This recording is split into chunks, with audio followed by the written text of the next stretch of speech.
मीरपुर नाम के शहर में तेजस अपनी पत्नी नीरू के साथ रहता था। पति पत्नी दोनों ही नौकरी करते थे। एक दिन तेजस गांव अपनी माँ के पास फोन करता है। हेलो, प्रणाम माँ। जीते रहो माँ, तुम दादी बनने वाली हो हैं? अरे वाह, ठीक है बेटा, मैं कल ही आती हूँ। जब माँ जी शहर पहुंची तो बेटे बहू ने बहुत अच्छे से स्वागत किया। लीजिए माँ जी, चाय। अरे गर्मा गर्म पकोड़े ले आओ माँ के लिए। नीरू रसोई में गई और 2 मिनट में ही पकोड़े ले आई। जी ये लीजिए। बहू, जादू से बनाए हैं क्या? अभी तो रसोई में गई थी। यम्मी। माँ जी, शीला रसोई में पकोड़े तल रही है, मैं बस लेकर आई। हे भगवान, मेरा धर्म भ्रष्ट कर दिया तूने। अब तो गंगा जल से शुद्धिकरण करना होगा। दूसरे दिन, माँ जी मैंने नाश्ता बना दिया है, ऑफिस जा रही हूँ। पर अभी तो घर का सारा काम पड़ा है। शीला आती ही होगी, झाड़ू पोछा बर्तन कपड़े वो सब कर लेगी। हमारे जमाने में घर का सारा काम हम ही करते थे। जी माँ जी, आप बहुत होशियार हैं, मैं घर ऑफिस दोनों नहीं संभाल पाती।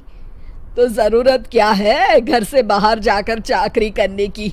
वैसे भी घर का काम खुद करने से घर में बरकत आती है, समझी? पर माँ जी। पर वर कुछ नहीं, इस महीने की पगार मिले फिर ऑफिस बंद। हाँ। रात को नीरू तेजस से कहती है, सुनिए जी, माँ जी बोल रही थी कि मैं नौकरी छोड़ दूं। वैसे ठीक ही तो है, अभी तुम्हें आराम की जरूरत है। फिर भी आराम कहाँ, शीला को छुड़ाने के लिए बोल रही थी। तो अब 24 घंटे में इतना काम तो कर ही सकती हो। पर जॉब पसंद है मुझे, घर पर मन नहीं लगेगा।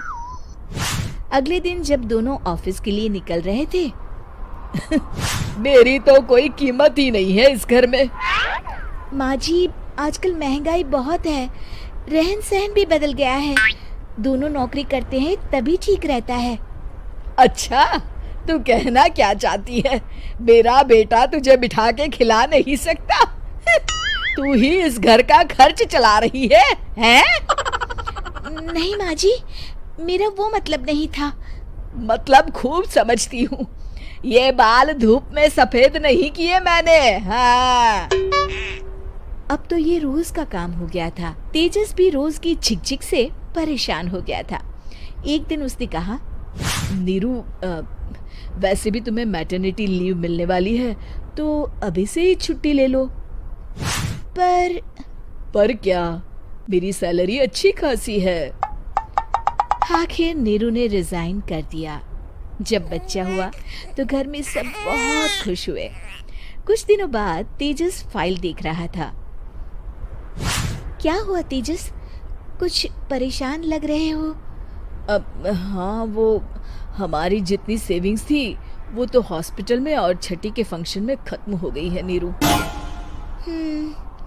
और अभी वैसे मंदी चल रही है तो मैं बोल रही थी कल मुन्ना को हेपेटाइटिस का टीका लगवाना है।